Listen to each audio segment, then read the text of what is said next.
Please have a seat. On the night that Jesus died, it was a holiday. And all his disciples were gathered in the room. They were used to the meal that they were supposed to have. And I don't know, the Bible doesn't say whether or not Jesus was in the room when all this was happening, but can you imagine a family gathering around a table and having a couple squabbles? And here's a squabble. Who's best? Who does mom love best? In this case, it was who's going to sit at the right hand? I am. No, I am. I think that and this was going on. And Jesus has been with these guys for 3 years. Can you imagine what he's doing? This is what he does. He says nothing. He takes off the nice clothes that he has, and he puts on these clothes of a servant.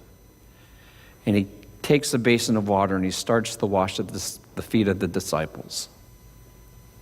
There's not one of them in the room who knows that they should have been washing his feet first.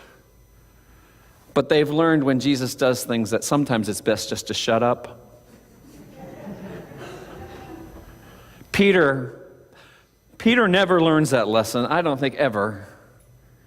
So when Jesus comes to his feet, he says, "No, Lord, no, this is wrong. You will not be washing my feet." And Jesus looks at Peter right straight in the eye and says, "Peter, unless I wash your feet, you have no part of me." Now you would think that would shut him up. It doesn't. But Jesus has the fruit of the Spirit, and always has, even before there was time. We, like the disciples, are arguing at the Father's table. There's idolatry, there's disharmony, there is discord, there is not all that gentleness all the time. And still, Jesus comes to us. On the night that Jesus died for us, he did something out of the ordinary. They were used to having bread. That was part of the deal. But Jesus instead gave thanks to his Father, and then he blessed the bread, and he took it and he broke the bread. And he said to his followers, "Take and eat. For this is my body given for you." That was not part of the regular liturgy that they were accustomed to. But finally, unlike Peter, they all were quiet. And they all ate. When supper was over, then Jesus did something else that was unregular. He took the cup. Now, they were used to having like 3 or 4 cups of wine in the Passover. This would be the last cup, the cup of thanksgiving. And again, he gave thanks to his Father, and he said to his disciples, "Now drink from this, all of you, for this is the blood of the new covenant, and it's poured out for you, and it's poured out for many, for the forgiveness of sin. Whenever you drink this, remember me." So they all took a drink. Peter, Judas, Andrew, James, and all of them had the same kind of problems that you and I wrestle with every single day. And his grace is big enough then and big enough now to cover every single sin. All of them.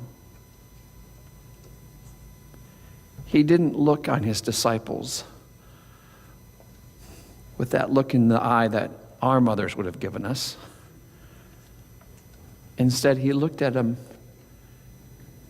and knew that despite all of our sins, his grace is good enough and wide enough and rich enough to cover every single sin.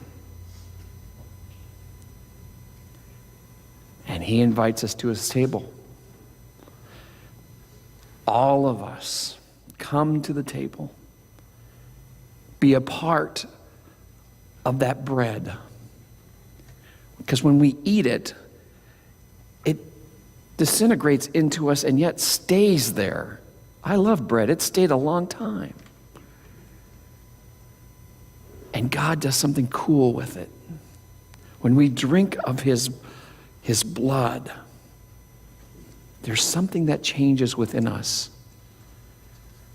And we know the freeing grace of Jesus Christ.